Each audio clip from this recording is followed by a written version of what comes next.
Ladies and gentlemen, welcome back to another episode of Just Another Talk. I decided to go to Miami, Florida, to the No Kings protest to see how it would turn out.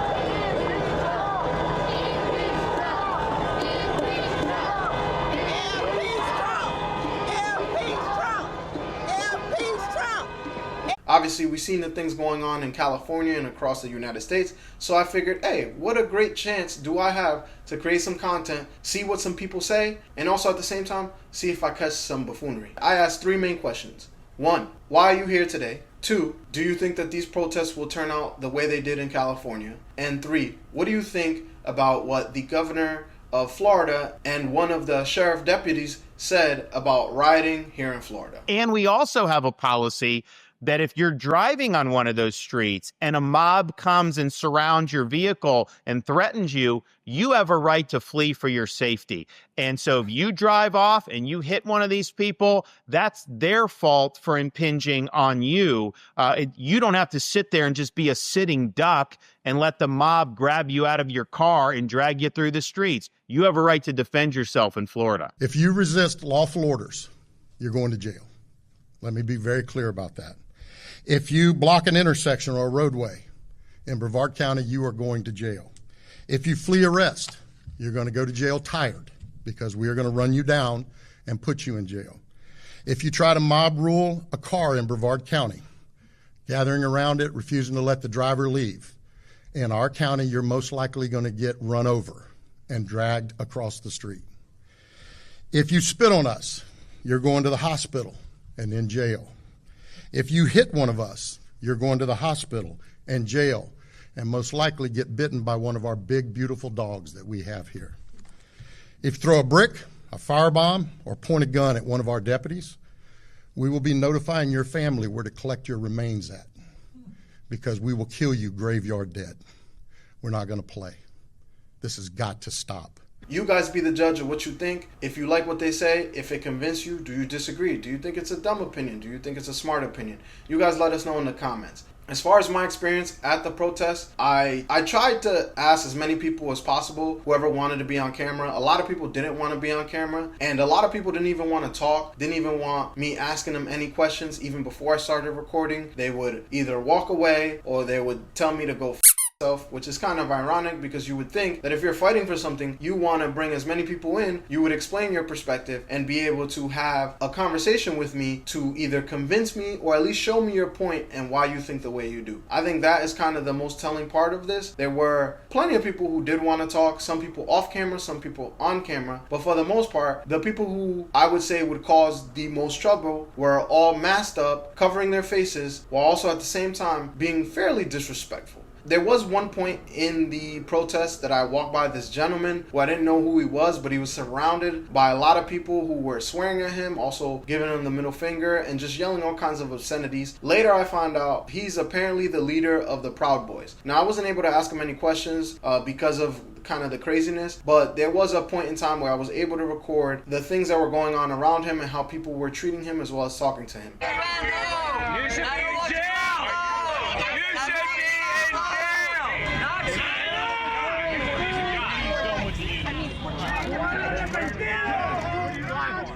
We're on X, YouTube. I don't have a problem with people protesting. I think as long as you don't loot or riot, it's free game. It's part of the Constitution. You have the freedom of speech. Go ahead, do your thing. I don't have a problem with that. I think the problem really arises once you decide to start doing things outside of the law that impact not only the store owners in the area, but also the local community. I want to leave you guys with this. Why don't we create a program for anybody who is illegal and is working and paying their taxes, who is willing to apprehend at least 2 to 3 child pedos. Once you catch them, you then are granted your residency. You have a time frame of about 3 to 5 years. I don't know if 5 years is too long and 3 years is too short. You guys decide in the comments. Let me know, what do you think of this game? And then we can have a major celebration, right? We call it the Alien versus Predator games, and then we throw a big old party at the end. Let me know what you guys think. All right, so as you can imagine, I decided to take my happy ass to this to this, whatever you call it. I think it's no kings bullshit. So far, so good. Nothing crazy just yet. Let's see what happens.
What's so obvious about it? When you go ahead and think you're American and supporting America, then you're supporting farmers and the American people. But America knows what a New York con artist is. And if you're from Ohio, if you're from Uniontown, Pennsylvania, if you're from, go to Lane County, Oregon, and you're gonna find America and Americans, and we all speak the same language, and it's the Constitution. Yeah. If you're gonna rip someone's car door open, you might find out what happens. Yeah. And that's what America is. We Okay. not only have the right to protect ourselves, but we have also, but there's a right to offense as well once you infringe upon our protections of our civil rights.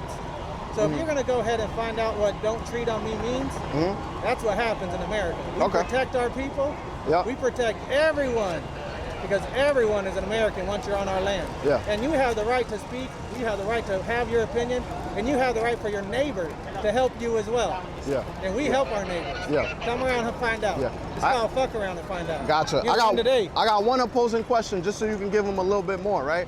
So a lot of people would say, okay, if you do something illegal and you get against the law, then you usually will get ripped out of your car and taken to jail. What would you categorize as the difference here?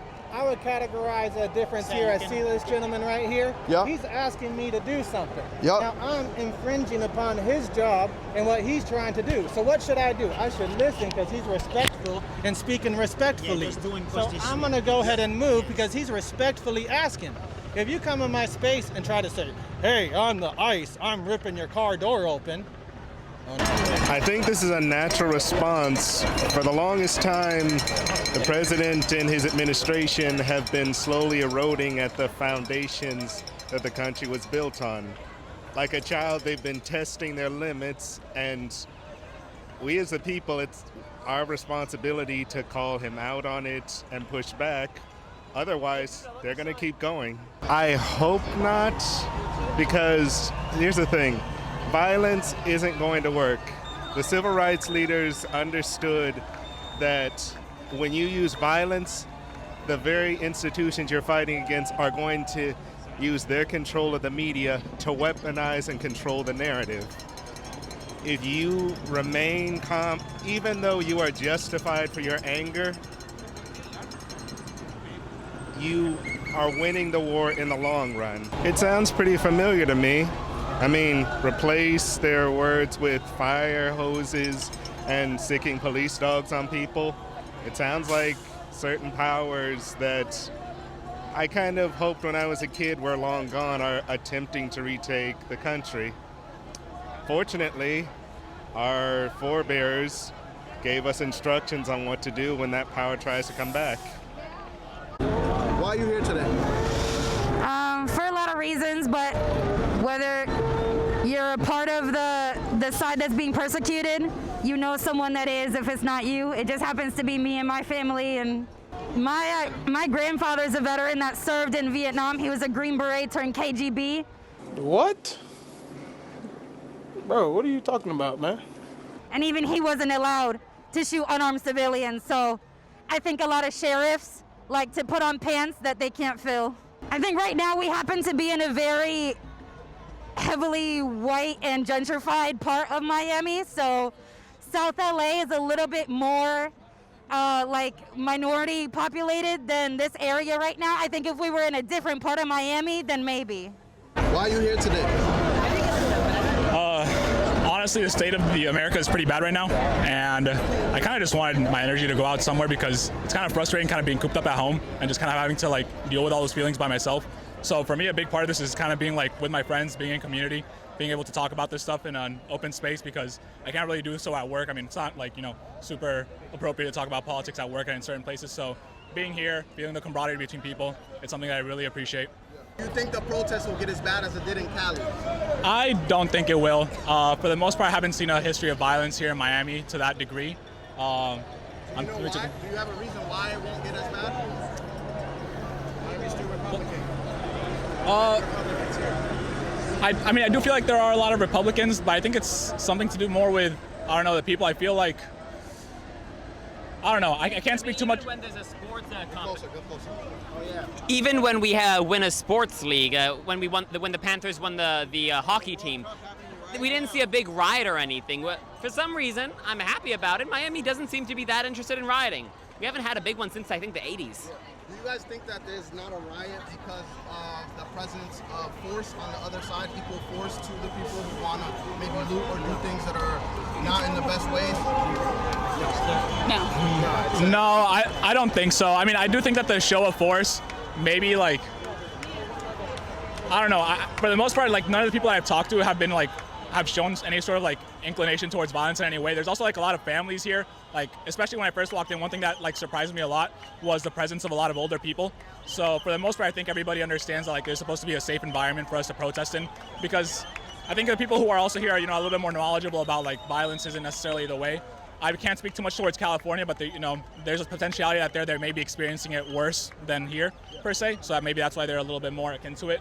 Also, I'd say that the LAPD, I've heard that has like a large history of corruption. And, you know, I've seen like a lot of those videos where people in the LAPD just are shooting people with like rubber bullets point blank for people who aren't like protesting or not really doing much of anything. I mean, there's corruption everywhere, but I don't think we've seen that kind of corruption here in Miami. Yes, and also another thing, Miami is the capital of the United States, the capital of Latinos for Trump. That's the only reason you're not seeing a riot here today, because Miami, Florida, and really all of Florida is where Trump got most of the social approval of Latinos in the second election. The reason you're seeing it in California and elsewhere is because that's where the first places of it is going down. Miami being the capital of Latinos for Trump, ICE is going to go easy until it's time. That's why ICE is at FIFA World Cup right now, right? They would rather be there to show presence for PR to say, hey guys, we're here and we want the world to see. So that's why they're leaving us alone here, and right now this protest is relatively more peaceful. But Miami has corruption as well, but that's not the reason why there isn't a riot here. Although Ron DeSantis did say, hey, if you're driving your car and protesters surround it, feel free to run them over or flee for safety, as he said. So that's inciting of violence, obviously on the higher end. That's corruption, that's all kinds of fucked up. And no one's falling for it. No one's falling for it, at least here. And that's a good thing, because then that only helps them and that proves their point and gives them more of a reason to send ICE here and to take our family, to take our friends, which is really what this is about. We don't want our friends being kidnapped and sent to places that they don't belong, that they escape from actually, and all kinds of reasons that really go down to the humanity of it. What people that would say, as far as a counter argument, well, there is a border and there's a law of crossing the border. What would you say to those people who believe that they are well within their rights to be able to remove immigrants the way that they have been removing them? It's all stolen land. No one's illegal on stolen land. You know, I just left the rally. There were a lot of people who actually wanted to have real conversations, talking about real things, trying to explain themselves in ways that are understandable and you can respect. Then, of course, there were other people who were not so nice. Florida is a perfect place to show how a protest can go, even though you have people on both sides that are extremely passionate about both sides. My main takeaway is the fact that a lot of people don't really have an answer when you try to talk to them in a manner that shows that you're trying to listen.